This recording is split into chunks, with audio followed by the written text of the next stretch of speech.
Hello everyone, कैसे हो आप सभी लोग। आई होप आप बहुत अच्छे होंगे और अच्छे से तैयारी भी चल रही होगी। सो आज हम करने वाले हैं मंथली एमसीक्यू सीरीज का part 4 for the month of July. अगर आपने इसका प्रीवियस पार्ट नहीं देखा है तो आई बटन पर क्लिक कर सकते हैं। पार्ट नंबर 3 का लिंक आपको यहाँ पे विजिबल हो जाएगा एंड पीडीएफ के लिए आप हमारा टेलीग्राम चैनल ज्वाइन कर सकते हैं जिसका लिंक आपको डिस्क्रिप्शन बॉक्स में मिल जाएगा। ठीक है, तो स्टार्ट करते हैं आज का सेशन। पहला आपका यहाँ पे न्यूज है, सस्टेनेबल डेवलपमेंट रिपोर्ट 2026 की रिलीज की गई थी, पब्लिश की गई थी and it was published by the United Nation sustainable development solution Network. ठीक है, it was the 11th edition and यहाँ पे इंडिया की रैंक जो है वो आपकी 94 थी among the 167 countries which is a highest ever rank. ठीक है, इंडिया की जो अभी तक जो रही है एंड यहाँ पे इंडिया का स्कोर था 68.3 आउट ऑफ 100। ठीक है, यहाँ पे प्रीवियस ईयर से हमने जो है इम्प्रूव किया है, दैट इज 99th रैंक पहले थी 2025 में और 2026 में 94th रैंक इंडिया ने हासिल की है। ठीक है, ग्लोबल रैंकिंग की बात करें तो टॉप 3 कंट्रीज में नाम आता है फिनलैंड का, स्वीडन का एंड डेनमार्क का। फिनलैंड ने स्कोर किया है 87.4, स्वीडन ने 86.3 एंड 85.7 डेनमार्क ने किया है।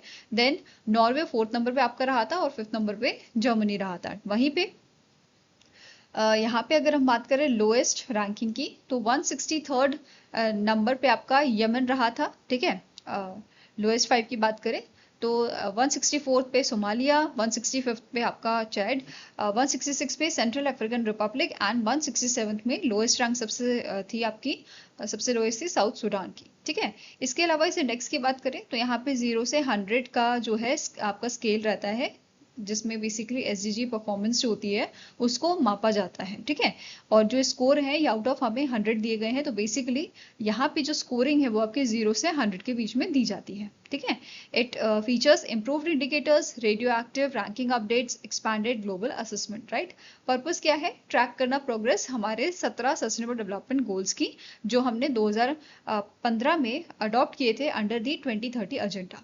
ठीक है, इसके साथ ही अब बात करते हैं इंडिया के बारे में डिटेल में। तो इंडिया ने सिंस 2015 इम्प्रूव किया है 18 रैंक। ठीक है, 2015 में 112 रैंक थी इंडिया की इस रिपोर्ट में एंड इस साल 2026 में ये रैंक बढ़ के 94th आपकी हुई है। ठीक है, इसके अलावा रीजन वाइज अगर हम बात करें तो इंडिया की वैसे अच्छी परफॉर्मेंस देखी गई है, मतलब इंडिया ने जो है 18 रैंक यहाँ पे इम्प्रूव किए हैं बट स्टिल इंडिया जो है अभी इंडिया की जो परफॉर्मेंस है वो आपकी भूटान, मालदीव्स, नेपाल और श्रीलंका से पीछे चल रही है। ठीक है, अब यहाँ पे हमारा टारगेट है, ठीक है, only 33.3% of SDG target which is expected to be achieved by 2030।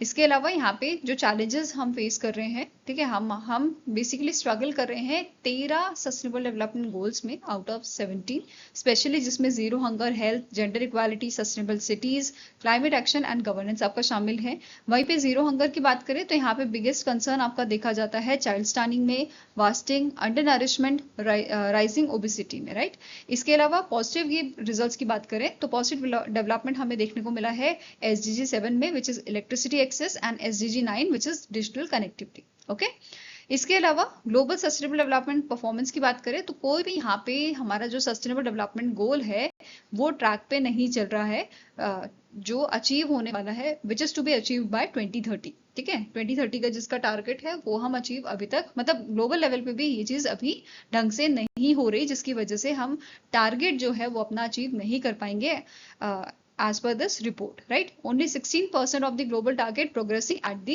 required pace. Major gaps यहाँ पे हमें देखने को मिल रहे हैं एसडीजी 11, एसडीजी 14, 15 एंड 16 में। ठीक है, नाउ क्वेश्चन इस पे बेस कर लेते हैं। Consider the following statements regarding the sustainable development report 2026। First statement says it was released by the United Nations Sustainable Development Solution Network. Second says India secured its highest ever rank of 94th among the 167 countries with a score of 68.3. Third says Finland topped the index with a score of 87.4 followed by Sweden and Denmark. So सारे आपके जो points हैं यहाँ पे तीनों points they are correct. So answer क्या हो जाएगा, option number D, 1, 2 and 3 statements are correct. यहाँ पे बात करते हैं अब बात कर लेते हैं स्टैटिक इन्फॉर्मेशन की। Right, so United Nation sustainable development solution network के प्रेसिडेंट है आपके जेफरी सेश, हेडक्वार्टर न्यूयॉर्क में लोकेटेड है और इसे 2012 में एस्टैब्लिश किया गया था। ठीक है, इसी के साथ यहाँ पे हिंदी वर्जन आप इसका देख सकते हो। नाउ नेक्स्ट आपकी न्यूज है, फिफ्थ एग्जीक्यूटिव कमिटी मीटिंग आपकी हुई थी central council for research in Ayurvedic sciences में, and it was conducted by the Vaidya Rajesh Kotecha, जो सेक्रेटरी हैं मिनिस्ट्री ऑफ आयुष के। और इस मीटिंग के दौरान ये जो आपकी ऑर्गेनाइजेशन है इसने अनवील किए थे 3 मेजर इनिशिएटिव स्ट्रेंथन करने के लिए Ayurveda research and digital governance को लेके, राइट। इसमें से पहला आपका इनिशिएटिव क्या है कि यहाँ पे रिसर्च मेथोडोलॉजी टेक्स्ट बुक जो है वो रिलीज की गई थी under the Ayurveda Prabodhini Granthamala series, ठीक है। इसके तहत ये रिलीज किया गया था टेक्स्ट बुक, जिसे डेवलप किया है 50 research scientist and faculty members ने, and it is based on the outcome based dynamics curriculum which is prescribed by the National Commission for Indian System of Medicine, right? And it target MD, MS, PhD scholars जो enhance करेंगे research methodology and evidence based skills को, right? Next आता है जो ये firm है आपकी, ये organization है, इसने launch किया है expression of interest for CCRAS प्रयत्ना 2026-2027, जो एक फ्लैगशिप इनिशिएटिव है जिसका काम रहेगा प्रमोट करना साइंटिफिक राइटिंग को। It also aims to improve publication skills, research culture, scientific communication in Ayurveda, right. And official poster भी यहाँ पे अनवील किया गया था ड्यूरिंग दिस मीटिंग। थर्ड आपका यहाँ पे जो है डिजिटल इकोसिस्टम डैशबोर्ड जो है वो लॉन्च किया गया था, वो अनवील किया गया था। It's a integrated platform consolidating CCRAS web based resources, जो एनहांस करेगा accessibility, transparency and public outreach को, राइट। ये सपोर्ट करेगा साथ में डिजिटल गवर्नेंस को इन आयुर्वेदा रिसर्च, राइट। इसके अलावा आप बात करें इस ऑर्गेनाइजेशन के अचीवमेंट्स की, तो इन्होंने सिक्योर किए हैं 21 accreditation from national accreditation board for hospitals and health care providers, that is NAB, and the national accreditation board for testing and calibration laboratories that is NABL across institutes enhancing quality standards in healthcare and research, ठीक है। इसके अलावा यहाँ पे established इन्होंने किया है Ayush Diksha platform को for online education, training, knowledge dissemination in the Ayush. साथ में ही इन्होंने एक्सपैंड किया है international collaborative research for global validation of Ayurveda, and also conducted the large scale anaemia study among the adolescent girls, reinforcing evidence based public health research, right. Now next आपको question है, the which entity secured the payment institution license from Luxembourg's Financial Regulator Commission the surveillance to secure financier? So इनमें से कौन सी entity है जिसे payment institution licence मिला है Luxembourg के financial regulator Commission de Surveillance du Secteur Financier से? So it is your Paytm Europe payment ऐसे, ठीक है। सो इस फर्म को, इस एंटिटी को यहाँ पे लाइसेंस मिला है, और इस लाइसेंस के मिलने के बाद जो पेटीएम यूरोप है ये रेगुलेटेड पेमेंट सर्विसेज ऑफर कर पाएंगे यूरोपियन इकोनॉमिक एरिया में, राइट। अब पेटीएम की बात हो रही है तो इसकी शुरुआत इंडिया में 2010 में की गई थी, हेडक्वार्टर इसका नोएडा यूपी में है, और इसकी शुरुआत करने वाले विजय शेखर शर्मा थे, ठीक है। नाउ नेक्स्ट आपकी न्यूज है 29th national conference on e governance आपका हुआ था राजस्थान में, and it was held at the Rajasthan international centre Jaipur Rajasthan में, राइट। इसका थीम था विकसित Bharat 2047 AI enabled data driven and secure digital governance. This was the theme of 29th national conference on e governance, okay. इसे organise किया गया था department of administrative reforms and public grievance which comes under ministry of electronics and information technology and government of Rajasthan द्वारा इसको organise किया गया था, और इसका फोकस था इन promoting inclusive, transparent, citizen centric digital governance through your AI, data analytics, cyber security and emerging technology, right. यहाँ पे 6 प्लेनरी सेशन हुए थे एंड 6 ब्रेकआउट सेशन, जिसमें आपके टॉपिक्स कवर्ड हुए थे AI, deep tech, quantum computing, voice first solution, secure digital infrastructure, ठीक है। इसके अलावा यहाँ पे national awards for e governance 2026 जो है वो प्रेजेंट किए गए थे। 17 अवार्ड्स दिए गए थे अक्रॉस दी 7 कैटेगरी, जिसमें 10 गोल्ड अवार्ड्स थे, 6 सिल्वर थे और 1 जूरी अवार्ड था, ठीक है। इसके अलावा 42 एग्जीबिशन स्टॉल्स यहाँ पे शोकेस किए गए थे। Digital governance innovation, AI solution, award winning projects by the Rajasthan government and the other stakeholders, right. इसके अलावा आउटकम यहाँ पे क्या था इस कॉन्फ्रेंस का? इट इज यहाँ पे अडॉप्ट किया गया है Jaipur declaration on e governance 2026, जो आउटलाइन करता है road map for strengthening your AI enabled, data driven and secure digital governance को इंडिया में, ओके। इसके अलावा नेक्स्ट आती है न्यूज, पीएम मोदी जी का विजिट हुआ था राजस्थान गुजरात में। पहले बात करेंगे राजस्थान की, तो राजस्थान के जोधपुर में विजिट हुआ था और यहाँ पे इन्होंने इनॉग्रेट किया था new terminal building at the Jodhpur airport, जिसका कॉस्ट आपका है 480 करोड़ का।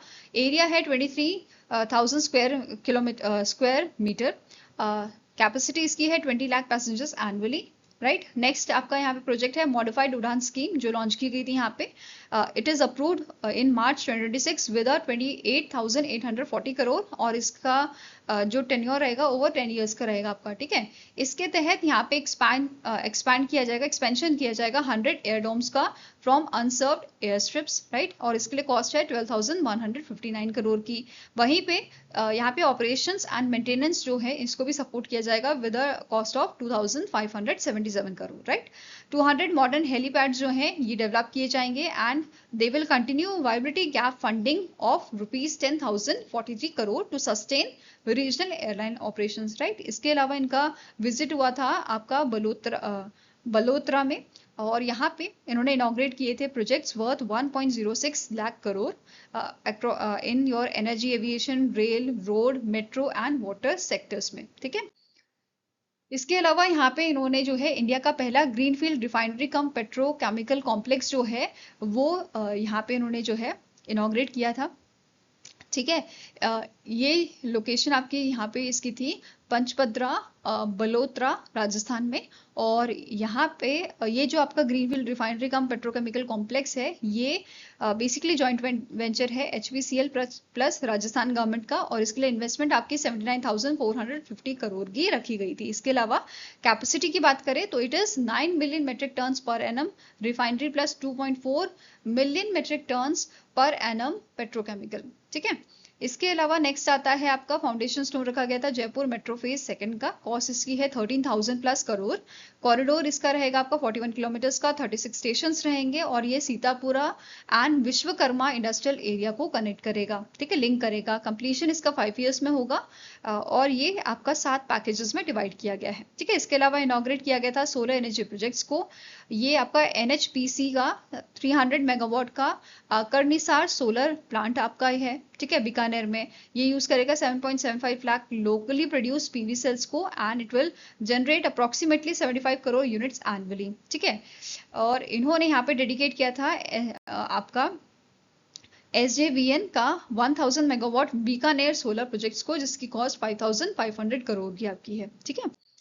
इसके अलावा अदर प्रोजेक्ट्स यहाँ पे आपके इनॉग्रेट किए गए हैं, जैसे 4 laning of NH 125A Jodhpur ring road section 2, और इसके लिए लागत है आपकी 740 करोड़ की। वहीं पे ट्रांसमिशन लाइन फॉर राजस्थान जो है इसके लिए आपका बेसिकली इसको इनॉग्रेट किया गया था, और इसकी जो कॉस्ट है वो 1,900 करोड़ की है। वहीं पे हैंड ओवर किए गए हैं appointment letters to the 54,000 youths, okay. Next visit आती है गुजरात की, जहां पे इन्होंने CG सेमी ओसिट फैसिलिटी जो है वो इनॉग्रेट की है सानंद अहमदाबाद में, और इसकी कॉस्ट आपकी 7,500 करोड़ की बताई गई है। और यहाँ पे पार्टनर्स आपके देखने को मिलेंगे CG semi private limited plus Japan की रेनेसिस इलेक्ट्रॉनिक्स एंड थाईलैंड की स्टार्स माइक्रो इलेक्ट्रॉनिक्स, ये इसके पार्टनर्स रहेंगे। इसके अलावा यहाँ पे और ये जो प्रोजेक्ट है it is approved under the Indian semiconductor mission, जो 2021 में लॉन्च किया गया था, ठीक है। कैपेसिटीज की 5 बिलियन चिप्स एनुअली रहेगी, ठीक है। एंड एप्लीकेशंस की बात करें तो automotive, industrial, telecom, 5G, internet of things, इनमें इसका यूज आपका देखा जाए। नाउ नेक्स्ट आती है आपकी नेक्स्ट आपका यहाँ पे क्वेश्चन आता है, RBI ने इम्पोज की है पेनल्टी 63.6 लाख की on which bank for charging interest rates higher than contracted failing to upload KYC records to the CKYCR। अब CKYCR क्या है? सेंट्रल KYC रिकॉर्ड रजिस्ट्री, जो बेसिकली डेटाबेस आपके है, एक सेंट्रलाइज डेटाबेस है जो मैनेज किया जाता है central registry of securitisation asset reconstruction and security interest of India द्वारा ऑन बिहाफ ऑफ हमारी इंडियन गवर्नमेंट, राइट। ये स्टोर करता है KYC रिकॉर्ड्स को और स्ट्रीमलाइन करता है customer verification across the financial institution, right. तो यहाँ पे एक तो इन्होंने इंटरेस्ट रेट जो है वो बढ़ा के बताए, ठीक है। दूसरा इन्होंने KYC रिकॉर्ड जो है वो टाइमली अपलोड नहीं किए, ठीक है।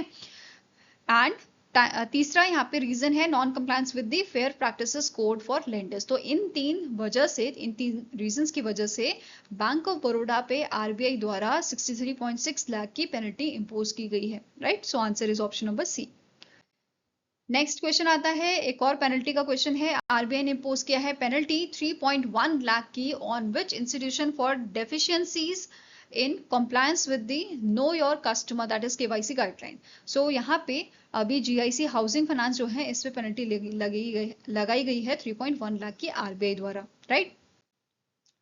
नेक्स्ट क्वेश्चन है, the Asian Development Bank approved the loan of 230 million US dollar to modernise and expand the water supply and sanitation infrastructure in the which Indian city. तो ADB ने अभी 230 million US dollar का amount जो है approve किया है चेन्नई तमिलनाडु के लिए, चेन्नई के water supply and sanitation infrastructure को मॉडर्नाइज करने के लिए और एक्सपैंड करने के लिए, ठीक है। ये यहाँ पे अमाउंट अप्रूव किया गया है, ओके।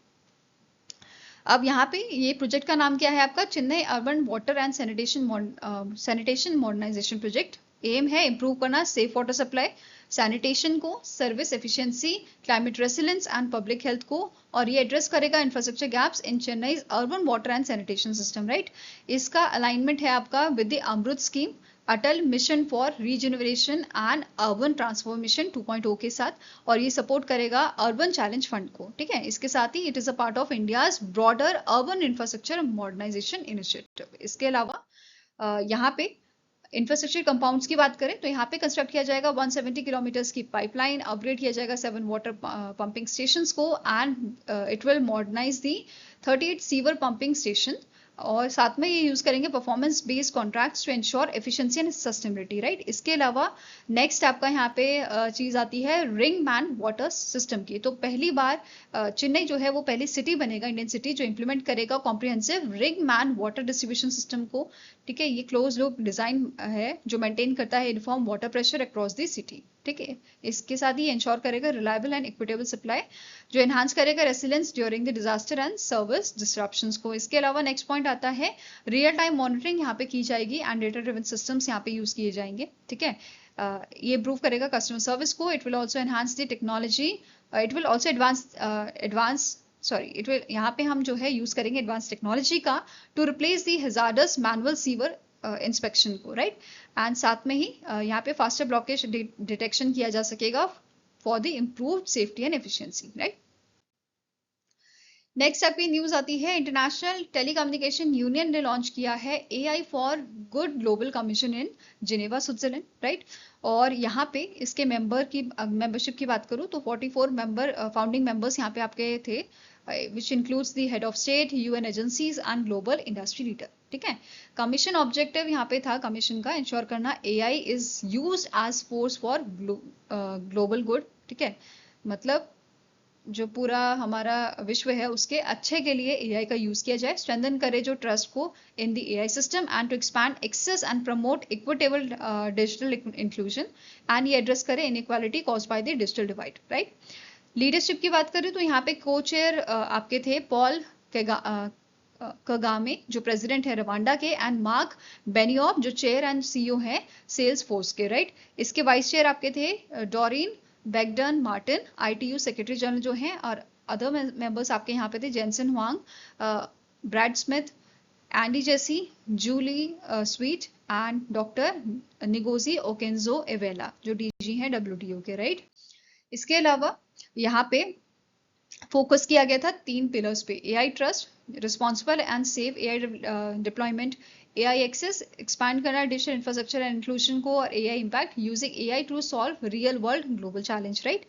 इंडिया की तरफ से यहाँ पे रिप्रेजेंटेशन किया गया था मुकेश अंबानी जी, सुनील भारती मित्तल एंड लक्ष्मी एन मित्तल द्वारा, ठीक है। इन्होंने इंडिया को रिप्रेजेंट किया था ग्लोबल स्टेज पे। इसके अलावा इनॉग्रल मीटिंग आपकी बेसिकली जिनेवा में हुई थी, AI for good global summit 2026 जो 7 से 10 जुलाई तक चली थी, ठीक है।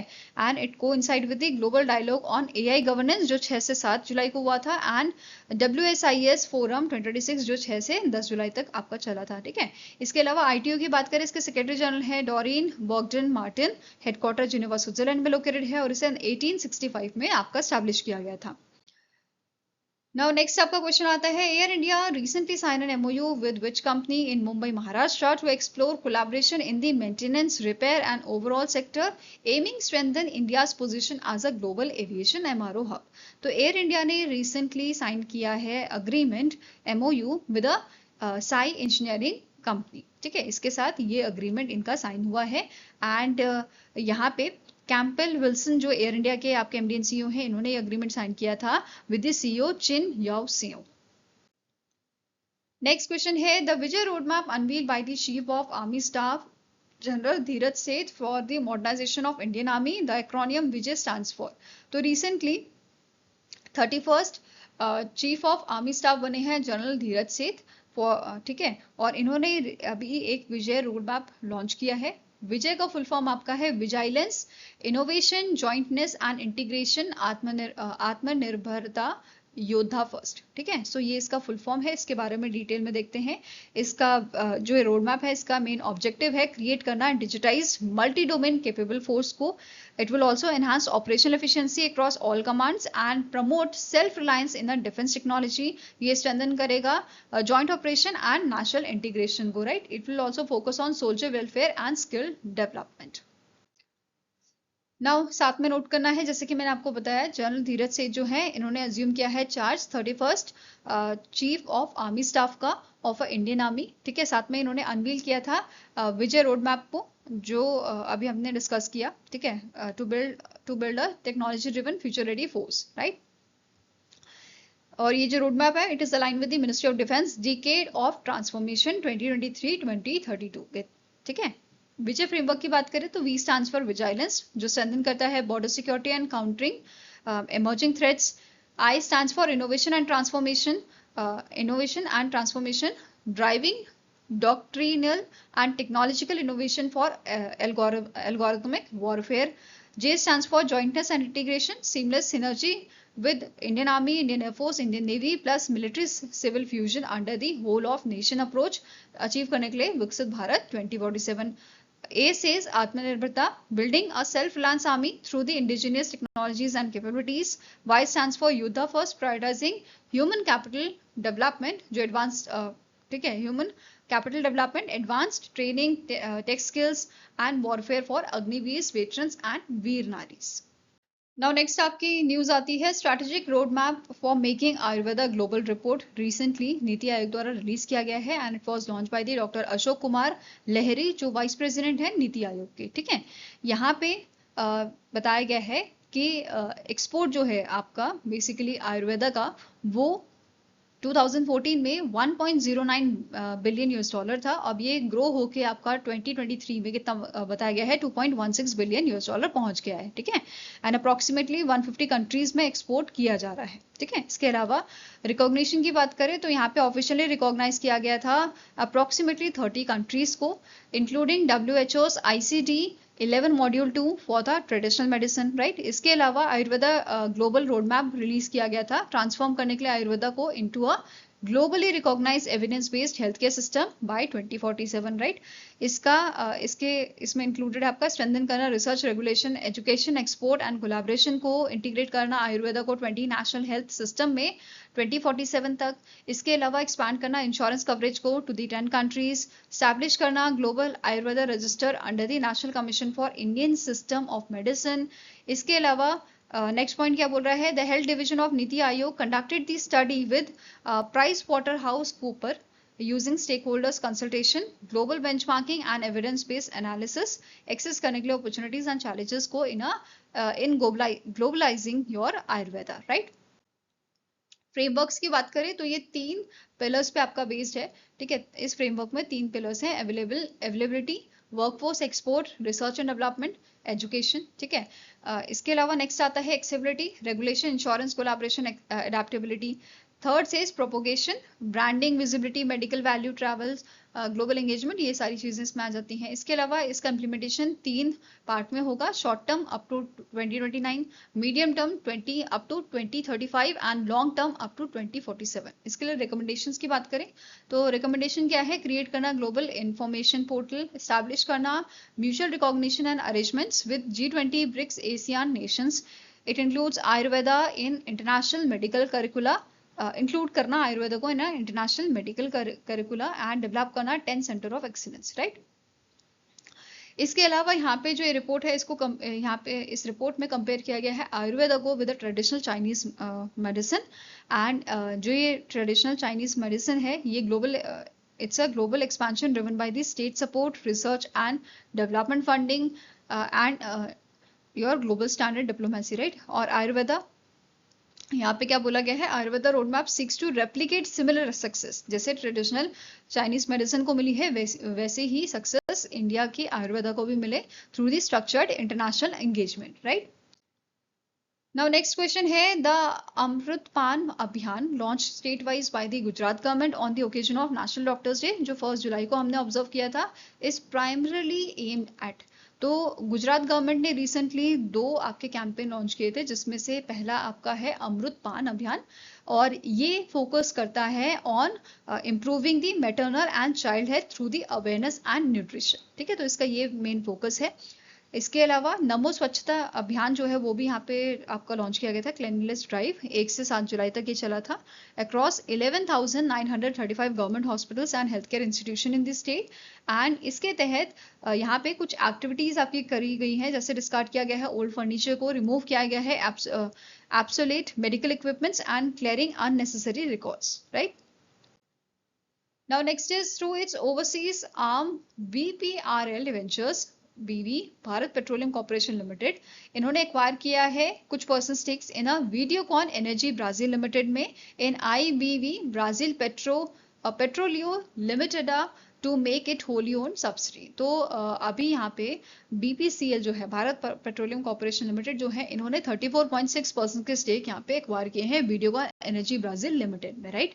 इसी के साथ BPCL ने इंक्रीज किए हैं इनके total share holding in IBV Brazil petroleo limited from 65.40% से 100%, ठीक है। नेक्स्ट क्वेश्चन है who assume the additional charge as a chairman cum managing director of the Indian renewable energy development agency that is IREDA for 3 months। तो नए CMD यहाँ पे appoint किए गए हैं, एडिशनल चार्ज इनको दिया गया है और इनका नाम है विजय कुमार मोहंती। क्या नाम है? विजय कुमार मोहंती, राइट।